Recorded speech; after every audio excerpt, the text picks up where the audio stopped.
নমস্কার, আপনারা দেখছেন গ্লোব টিভি। সবার পাশে সবার সাথে গ্লোব নিউজ নিয়ে এখন আমি ত্রিপর্ণা রয়েছি আপনাদের সঙ্গে। এক নজরে দেখে নেব আজকের বিশেষ বিশেষ খবর। আসানসোল কলিয়ারিতে অবৈধ খনন বন্ধ করা হলো। খুঁটি পুজোর মধ্যে দিয়ে পুজো সমিতির থিম ভাবনা প্রকাশ। মালদা জেলাতেও পালিত হলো রথযাত্রা উৎসব। হাওড়ার আন্দুলে উদ্বোধন হলো প্রিঙ্গল ফান স্মার্টের। বুনিয়াদপুরে প্রথম রথযাত্রার সূচনা হলো। প্রেক্ষাগৃহে মুক্তি পেয়েছে অ্যাকশন থ্রিলার মৃগয়া। আহত ডেভিড বেকহাম। আবহাওয়ার পূর্বাভাস। আসছে বিস্তারিত খবরে। আসানসোল কলিয়ারিতে অবৈধ খনন বন্ধ করা হলো। আসানসোলের কুলটি কয়লা খনিতে অবৈধ খননের চেষ্টা রুখল বিসিসিএল কর্তৃপক্ষ। শুক্রবার বিসিসিএল কর্তৃপক্ষ এবং সিআইএসএফ যৌথভাবে কুলটির চৌরঙ্গি ফাঁড়ির পুলিশের সহযোগিতায় রাট হোলগুলো ভরাট করা হয়েছে। প্রজেক্ট অফিসার ধর্মেন্দ্র তিওয়ারি জানান, কয়লা খনির আশেপাশে অবৈধ খননের জন্য চেষ্টা করা হচ্ছিল। খবর পেয়ে সেগুলো ভরাট করে দেওয়া হয়েছে। তিনি আরও জানান, অবৈধ খননের একটি কমিটিও গঠন করা হয়েছে। গত বছর নভেম্বর থেকে এখনো পর্যন্ত প্রায় 32টি অবৈধ খনন ভরাট করা হয়েছে। এরই পাশাপাশি অভিযান চালিয়ে প্রচুর অবৈধ কয়লাও বাজেয়াপ্ত করা হয়েছে। আগামী দিনেও এই অভিযান প্রতিনিয়ত চালানো হবে বলে জানানো হয় প্রজেক্ট অফিসার ধর্মেন্দ্র তিওয়ারির পক্ষ থেকে। আমাদের কয়েকটা ইলিগাল মাইনিং করার চেষ্টা হয়েছিল, এখনো কমপ্লিট করেনি, ওরা জাস্ট চেষ্টা করি। এটা আরেকবার ভরেছিলাম আমরা কিছুদিন আগে, তো আবার খোলার চেষ্টা হয়েছিল। তো আমাদের এইখানে একটা টিম আছে, আমরা একটা কমিটি করে রেখেছি যারা বিভিন্ন জায়গায় ঘুরে, ওটা ডিউটি ওদের, বিভিন্ন জায়গায় ঘুরে যেখানে যেখানে ইলিগাল মাইনিংয়ের চেষ্টা হচ্ছে যতগুলো আমরা আইডেন্টিফাই করতে পারি, আমরা রাজ্য পুলিশ প্রশাসন এবং আমাদের সিআইএসএফের সহযোগিতায় ওইটা ভতিয়ে দেওয়ার চেষ্টা করি। তো সেটাই আজকে একটা পেয়েছিলাম, তো এইটাকে ভরাট করছি আমরা। আজকে কতগুলি হলো? আজকে এখন এইখানে দুটো হলো, আর একটা ভেতরে আছে, ওটাও এখনই হবে। আসানসোল থেকে সৌমিত্র গাঙ্গুলির রিপোর্ট, গ্লোব নিউজ। খুঁটি পুজোর মধ্যে দিয়ে পুজো সমিতির থিম ভাবনা প্রকাশ। রথযাত্রার দিন খুঁটি পুজোর মধ্যে দিয়ে হীরক জয়ন্তী বর্ষের থিম ভাবনা প্রকাশ করল গ্রামীণ হাওড়া শ্যামপুরের বাছারি ফুটবল মাঠ দুর্গাপুজো সমিতি। আমরা গুটি গুটি পায়ে চলতে চলতে এবছর আমরা 60তম বর্ষে পদার্পণ করেছি। এইবারের আমাদের বার্তা যে আলো স্পর্শে দেবী দুর্গা, এর মাধ্যম দিয়েই আমরা বুঝাতে চাচ্ছি যে মানুষের মধ্যে শান্তি, শৃঙ্খলা, মেলবন্ধন, এটাই আমরা চাচ্ছি।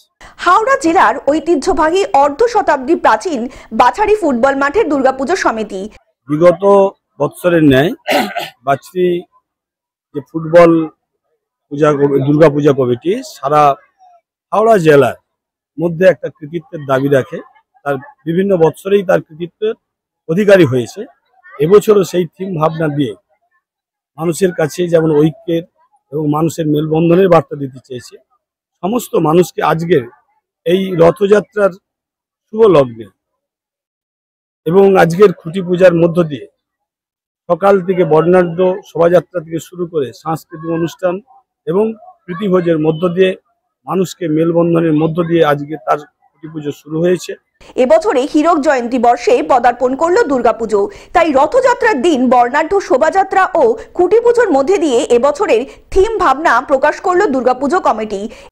এমন একটা পরিস্থিতি সৃষ্টি করছে, এবং শুধু সেটাই নয়, যেখানে রাষ্ট্রসংঘ রয়েছে, যেখানে শান্তির বার্তা তাদের কর্তব্য, বয়ে নিয়ে যা পৃথিবীটাকে শান্তির বার্তা দেওয়া, সেখানে তারা কি করছে না প্রতিটা দেশের মধ্যে যুদ্ধ আরো তীব্র থেকে তীব্রতর করে তুলছে।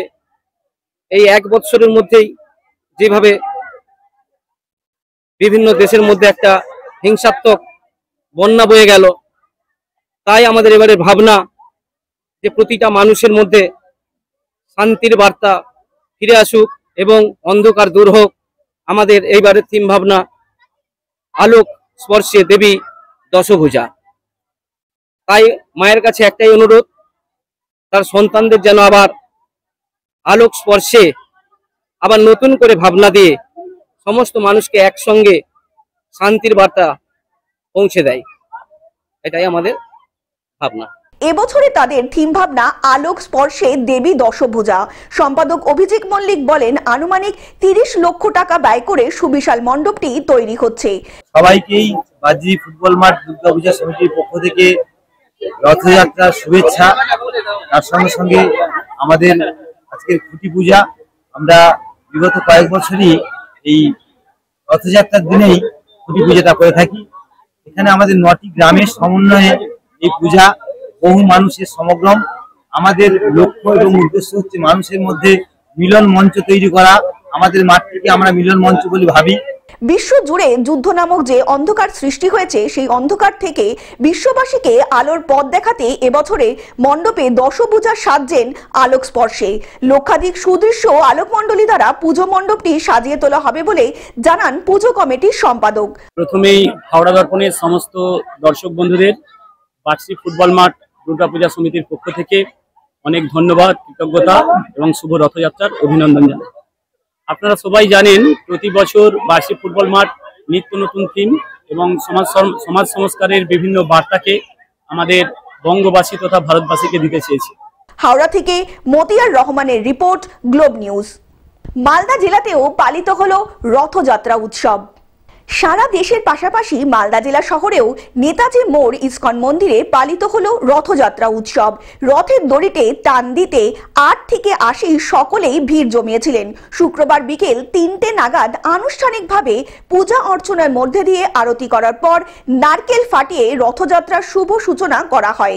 এই অনুষ্ঠানে উপস্থিত ছিলেন জেলা শাসক নিতিন সিংহানিয়া, ইংরেজবাজার পৌরসভার চেয়ারম্যান কৃষ্ণেন্দু নারায়ণ চৌধুরী, পুরাতন মালদা পৌরসভার কাউন্সিলর কার্তিক ঘোষ, উত্তরবঙ্গ ক্রীড়া উন্নয়ন পর্ষদের সদস্য প্রসঞ্জিৎ দাস সহ বিশিষ্ট অতিথিবর্গ।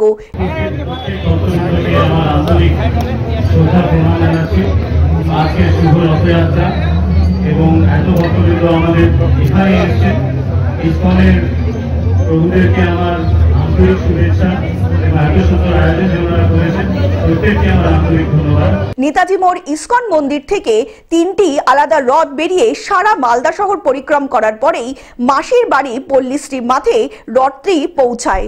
ভগবান জগন্নাথ, বলরাম ও সুভদ্রার উদ্দেশ্যে পুষ্প এবং বিভিন্ন ধরনের ফল নিবেদন করেন ভক্তরা। সেই তীর্থযাত্রার তীর্থপথে এনেছেন আজকে স্বয়ং মুখ্যমন্ত্রী আসবেন। আমরা মালদায় এই রথযাত্রার সাথে সাথে কয়েকটা জায়গায় জায়েন্ট স্ক্রিন লাগিয়েছি, যেখান থেকে দীঘার যে রথযাত্রা মানুষ উপভোগ করবেন।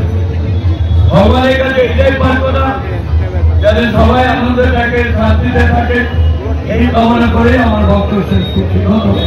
মালদা থেকে অভিষেক দাসের রিপোর্ট, গ্লোব নিউজ। হাওড়ার আন্দুলে উদ্বোধন হলো প্রিঙ্গল ফান্ড স্মার্ট।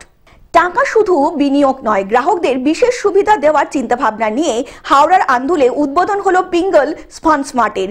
মানে এটা আন্দুলের এই সাইডে হয়তো প্রথম, বাট আমি এটুকু বলতে পারি যে সজলদার এই যে বিজনেসের শুরু, এটা অনেক বছর থেকে উনি করছেন। উনি অনেক বছর ধরে ফাইন্যান্সিয়াল প্রোডাক্ট নিয়ে ডিল করেন, মিউচুয়াল ফান্ড, ইন্স্যুরেন্স নিয়ে।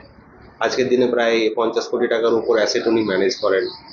আর তার সঙ্গে সঙ্গে এই কাজটা উনি যেটা করছেন সেটা একটা ফাইন্যান্সিয়াল ডিস্ট্রিবিউটার যারা কাজ করতে চান তাদের জন্য একটা প্ল্যাটফর্ম উনি অ্যাভেলেবেল করেন, যে কাজটা উনি লাস্ট 1 বছর ধরে করছেন। সাধারণ মানুষ যারা বিভিন্ন ফান্ডে টাকা রাখেন কিন্তু ঠিকমতো পরিকল্পনা করে উঠতে পারেন না, তাদের জন্য এই সুবিধা দেওয়া হবে। অন্যদিকে যারা নিজেদের কেরিয়ার গড়তে চান তারাও এই সুবিধা পাবেন বলে জানান রিজিওনাল ম্যানেজার মলয় সূর্য। তাই আন্দুলবাসীর জন্য এটি একটি ভালো সুযোগ এবং সুখবর বলেই জানাচ্ছেন কলকাতার ব্রাঞ্চ ম্যানেজার সোহেল আকরাম। সাধারণ মানুষের চাহিদা পূরণ করতে এবং মানুষের কাছে পৌঁছে যেতে ফান্ড স্মার্টের এই অফিসের উদ্বোধন করা হয়েছে বলে জানালেন ফাউন্ডার সজল বাগ। ডেফিনেটলি প্রথম তো সুখবর এবং কংগ্রেচুলেশন সজলদা, যে উনি ওনার একটা নতুন মাইলস্টোন, বাট এটা নতুন না, উনি বহু বছর ধরেই আছেন। এটা সেই মাইলস্টোনের একটা ফলক আর কি, স্টেজ একটা যেখানে এসে উনি নিজের অফিস নিলেন, but owner presence almost 10 years ধরে উনি আছেন এবং বহু ইনভেস্টরকে উনি সমৃদ্ধশালী করেছেন অর্থনৈতিকভাবে, যেটা আজকের দিনে খুব জরুরি।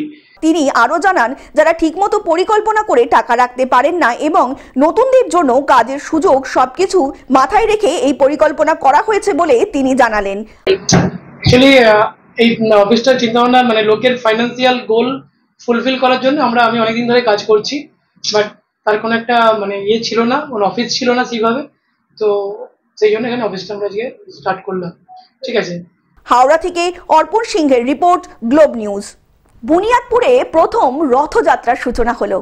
দক্ষিণ দিনাজপুর জেলার অন্তর্গত জোড়াদিঘি দাসুল 2 নম্বর ব্রজবল্লভপুর গ্রাম পঞ্চায়েতের দাসুরি গ্রামের উত্তর লক্ষ্মীপুর রথ কমিটির উদ্যোগে রথযাত্রার সূচনা হলো। আনুমানিক প্রায় 2 লক্ষ টাকার উপর খরচ করে তৈরি করতে হয়েছে রথটি। দেখুন, আমাদের দাসুল এবং উত্তর লক্ষ্মীপুরের মানে দীর্ঘদিনের একটি আশা ছিল যে আমাদের এই মহান জয় জগন্নাথ উৎসবটি হবে।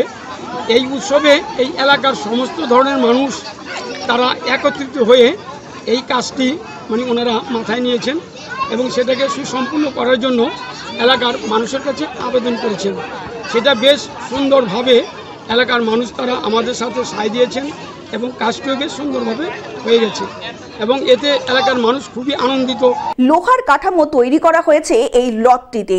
রথ উপলক্ষে উপস্থিত ছিলেন দক্ষিণ দিনাজপুর জেলার তৃণমূল সভাপতি সুভাষ ভাওয়াল, বংশীহারি পঞ্চায়েত সমিতির সভাপতি গণেশ প্রসাদ, ব্লক উন্নয়ন সমষ্টি আধিকারিক সুব্রত বাহুল সহ আরও অনেকেই। রথ কমিটির উদ্যোগে সর্বসাধারণের জন্য প্রসাদের আয়োজন করা হয়েছিল। বুনিয়াদপুরে প্রচুর মানুষ এই মেলা এবং রথযাত্রায় উপস্থিত হন এবং রথের দড়িতে টান দিয়ে নিজেদের পূর্ণ কামনা করেন উপস্থিত ভক্তরা। রথের মেলাকে কেন্দ্র করে সকলেই মেতে উঠেছেন ইতিমধ্যেই। বলবার বিষয় একটাই, আমাদের দাসুল এবং উত্তর লক্ষ্মীপুরের মানুষের দীর্ঘদিনের একটা ইচ্ছা ছিল এবং আকাঙ্ক্ষাও ছিল যে একটা আমরা রথযাত্রা করব। সেই রকম ইচ্ছা নিয়েই সবার ঐকান্তিক প্রচেষ্টায় আমরা এই রথযাত্রার সিদ্ধান্ত নেই এবং এখানকার আমাদের যারা এই বিভিন্ন গ্রিলের কাজের সাথে যুক্ত যারা, তাদের ঐকান্তিক প্রচেষ্টায় আমরা এই রথ আয়োজনে উদ্যোগ নেই এবং আজকে তার সফলতা পেয়েছি। কারণ আজকে আপনারা দেখতে পাচ্ছেন সমস্ত মানুষ সমস্ত কাজ ফেলে আজকে এই রথযাত্রায় সামিল হয়েছে। তার জন্য আমরা দাসুল উত্তর লক্ষ্মীপুর এই রথযাত্রা কমিটির পক্ষ থেকে সবাইকে আন্তরিক শুভেচ্ছা অভিনন্দন জানাই। বালুরঘাট থেকে Joydeep মৈত্রর report, globe news.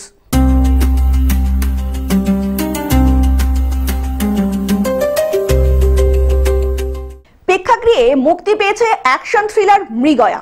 27 June মুক্তি পেয়েছে অ্যাকশন ক্রপ থ্রিলার ছবি মৃগয়া। ছবির পরিচালক অভিরূপ ঘোষ। ছবির কাহিনী একটি বাস্তব ঘটনার উপর ভিত্তি করেই রচিত হয়েছে। ছবিটি লিখেছেন পুলিশ অফিসার দেবাশিস দত্ত, বর্তমানে মানিকতলা থানায় কর্মরত। এই ছবিতে অভিনয় করেছেন ঋত্বিক চক্রবর্তী, বিক্রম চট্টোপাধ্যায়, অনির্বাণ চক্রবর্তী, রেজওয়ান রব্বানী শেখ ইত্যাদি।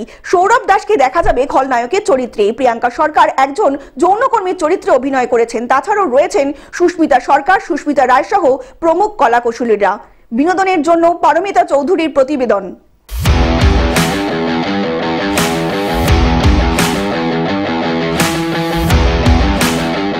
আহত ডেভিড বেকহাম। ইংল্যান্ডের কিংবদন্তি ফুটবলার ডেভিড বেকহামের কবজিতে অস্ত্রোপচার করা হয়েছে। তার হাসপাতালে শুয়ে থাকার ছবি দিয়েছেন তার গায়িকা স্ত্রী ভিক্টোরিয়া। দক্ষিণ আফ্রিকার বিরুদ্ধে প্রদর্শনী ম্যাচ খেলতে গিয়ে ডান হাতে চোট পেয়েছেন David Beckham. Bureau report, globe news.